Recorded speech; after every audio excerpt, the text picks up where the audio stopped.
బోధన్లో ఎన్నికల నిబంధనలపై కలెక్టర్ కఠిన ఆదేశాలు. నిజామాబాద్ జిల్లా బోధన్ పట్టణంలోని విజయమేరీ హైస్కూల్ నిర్వహించిన సమావేశంలో జిల్లా కలెక్టర్ గారు ఎన్నికల నిబంధనల అమలుపై ఘాటుగా స్పందించారు. ఎన్నికల కోడ్ను ఉల్లంఘించే వారిపై ఎలాంటి మినహాయింపులు ఉండవని స్పష్టం చేశారు. ఎన్నికల ప్రక్రియలో అధికారులు, సిబ్బంది పూర్తి స్థాయిలో నిబంధనలు పాటించాలన్నారు.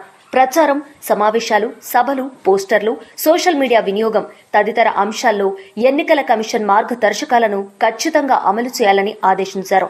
ఎక్కడైనా కోడ్ ఉల్లంఘనలకు పాల్పడితే చట్టపరమైన చర్యలు తప్పవని హెచ్చరించారు. ఎన్నికలు ప్రశాంతంగా, స్వేచ్ఛాయుతంగా, పారదర్శకంగా నిర్వహించేందుకు ప్రతి ఒక్కరూ బాధ్యతగా వ్యవహరించాలని కలెక్టర్ సూచించారు. అధికారులు నిర్లక్ష్యం వహిస్తే కఠిన చర్యలు తీసుకుంటామని తెలిపారు. ఈ సమావేశంలో సంబంధిత ఎన్నికల అధికారులు, సిబ్బంది పాల్గొన్నారు. మన బోధన్ మున్సిపాలిటీలో మనకి రేపు జరిగే మున్సిపల్ పోలింగ్ సంబంధించిన ఇక్కడ డిస్ట్రిబ్యూషన్ సెంటర్ ఏర్పాటు చూడటం జరిగింది. నాతో పాటు సబ్ కలెక్టర్ వికాస్ మెహతో గారు, మున్సిపల్ కమిషనర్ జాదవ్ గారు, ఇతర అధికారులు వాళ్ళు పాల్గొన్నారు. సో ఇక్కడ మన 38 వార్డు దానికి సంబంధించిన ఆ రోజు ఒక 13 మందితో వారి ఆధ్వర్యంలో పనిచేస్తున్న ప్రిసైడింగ్ ఆఫీసర్స్, ఏపీఓస్, ఇద్దరు ఓపీఓస్ని కూడా మాస్టర్ ట్రైనర్స్ వారి ఆధ్వర్యంలో కొన్ని ఇంపార్టెంట్ దిశానిర్దేశాలు ఈరోజు ఇవ్వడం జరిగింది.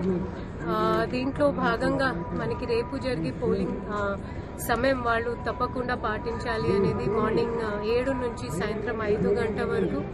అదేవిధంగా వారికి ఈరోజు ఇవ్వబోతున్న స్టాట్యుటరీ మెటీరియల్ని వాళ్ళు ఎలా భద్రపరిచయం చేయాలి, పోలింగ్ అయిన తర్వాత స్టాట్యుటరీ, నాన్ స్టాట్యుటరీ మెటీరియల్ని ఎక్కడెక్కడ పెట్టాలో, మళ్ళీ రిసెప్షన్ సెంటర్కి వచ్చేంత వరకు దాని కస్టోడియన్ ఒక ప్రిసైడింగ్ ఆఫీసర్, అది బ్యాలెట్ పేపర్ కావచ్చు, ఎలక్టోరల్ మార్క్డ్ కాపీ కావచ్చు, ఆ కస్టోడియన్గా ప్రిసైడింగ్ ఆఫీసర్ ఉంటారనేది వాళ్ళందరికీ సుదీర్ఘ దిశానిర్దేశాలు ఇవ్వడం జరిగింది.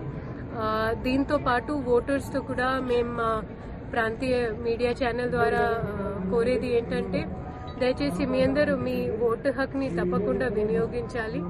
తర్వాత రేపు ఓటింగ్కి వచ్చే సమయంలో ఎలాంటివి ఎలక్ట్రానిక్ యంత్రాలు తీసుకోకుండా వాళ్ళు అక్కడికి రావాలి. ఫర్ ఎగ్జాంపుల్ మన mobile phones, smart phones, cameras, అదేవిధంగా ఎలాంటివి ద్రవ్య పదార్థాలు, ఫౌంటైన్ పెన్స్ కావచ్చు, ఇంక్ బాటిల్స్ కావచ్చు, ఈవెన్ వాటర్ బాటిల్స్ కావచ్చు, అలాంటి వాటిని దయచేసి తీసుకురాకండి.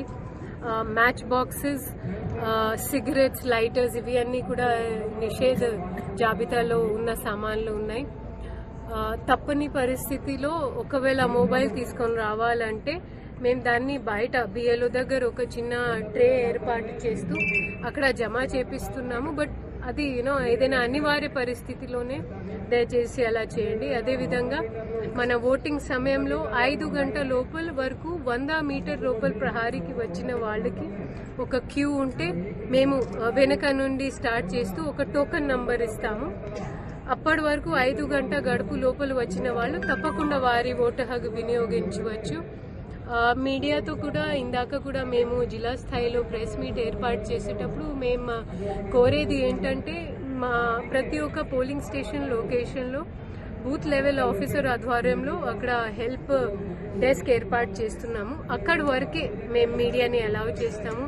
ఎటు పరిస్థితిలో పోలింగ్ బూత్ లోపల ఉన్న విజువల్స్ తీయడానికి అనుమతి లేదు. దయచేసి అందరు మీడియా, ప్రాంతీయ మీడియా అండ్ ఇతర బయట ఛానల్స్ కూడా దీంట్లో సహకరించాలి అనేది మేము కోరుకుంటున్నాము.